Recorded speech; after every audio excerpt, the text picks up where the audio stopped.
കൃഷ്ണദാസ്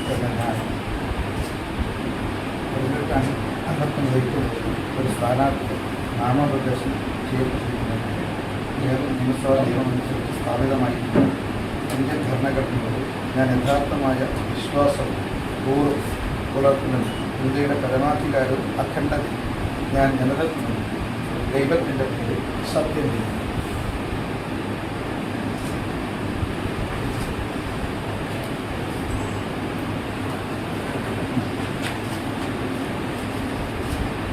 കാട്ടാക്കടയിലെ ജനങ്ങളത് തെളിയിച്ചിട്ടുണ്ട്.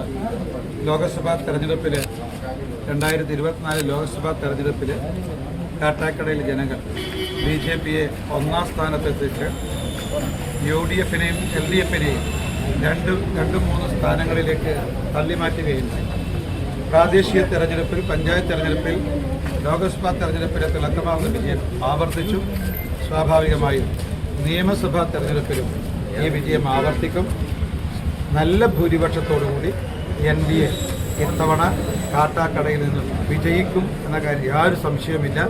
മാറാത്തത് മാറും എന്ന കാര്യത്തിൽ യാതൊരു സംശയവുമില്ല. രാജസ്ഥാൻ മുഖ്യമന്ത്രി അങ്ങയോടൊപ്പം ഉണ്ടായിരുന്നു. അത് കൂടുതൽ ആത്മവിശ്വാസം പകരുന്നുണ്ടോ? തീർച്ചയായിട്ടും എനിക്ക് വലിയ സന്തോഷമുണ്ട്. ഞാൻ ചെയർമാനായിട്ടുള്ള റെയിൽവേ പാസഞ്ചർ അമ്യൂണിറ്റീസ് കമ്മിറ്റിയിൽ എൻ്റെ കൂടെ 4 വർഷം പ്രവർത്തിച്ച ആളാണ്. ഇന്ന് എൻ്റെ എനിക്ക് നോമിനേഷൻ സമർപ്പിക്കാൻ എൻ്റെ കൂടെ വന്ന രാജസ്ഥാൻ മുഖ്യമന്ത്രി ശ്രീ ഭജൻലാൽ ശർമ്മജി. 4 വർഷം ഞങ്ങൾ ഒരുമിച്ചാണ് പ്രവർത്തിച്ചത്. ഞാൻ ചെയർമാനായ കമ്മിറ്റിയിൽ അദ്ദേഹം അംഗമായിരുന്നു. അതുകൊണ്ട് അദ്ദേഹം നാമനിർദ്ദേശ പത്രിക സമർപ്പിക്കാൻ ഞങ്ങളുടെ കൂടെ വന്നതിൽ അതിയായ സന്തോഷം ഞങ്ങൾക്കുണ്ട്. തീർച്ചയായും ഞങ്ങളുടെ പ്രവർത്തനത്തിൽ ഈ അദ്ദേഹത്തിൻ്റെ ഇന്നത്തെ സാന്നിധ്യം ഞങ്ങൾക്ക് പ്രേരണയും പ്രചോദനമാകും എന്ന കാര്യത്തിൽ സംശയം. ഇനി കഴിഞ്ഞ പ്രാവശ്യത്തെ പാളിച്ചകൾ നീക്കാൻ ഇപ്രാവശ്യം കാട്ടാക്കടയിൽ അങ്ങേക്ക് കഴിയുമോ? എങ്ങനെയാണ്? തീർച്ചയായും ഞാൻ പറഞ്ഞല്ലോ, കാട്ടാക്കടയിൽ ജനങ്ങൾ മാറിയിരിക്കുക. CPMനെയും കോൺഗ്രസിനെയും അവർ മടുത്തിരിക്കുന്നു.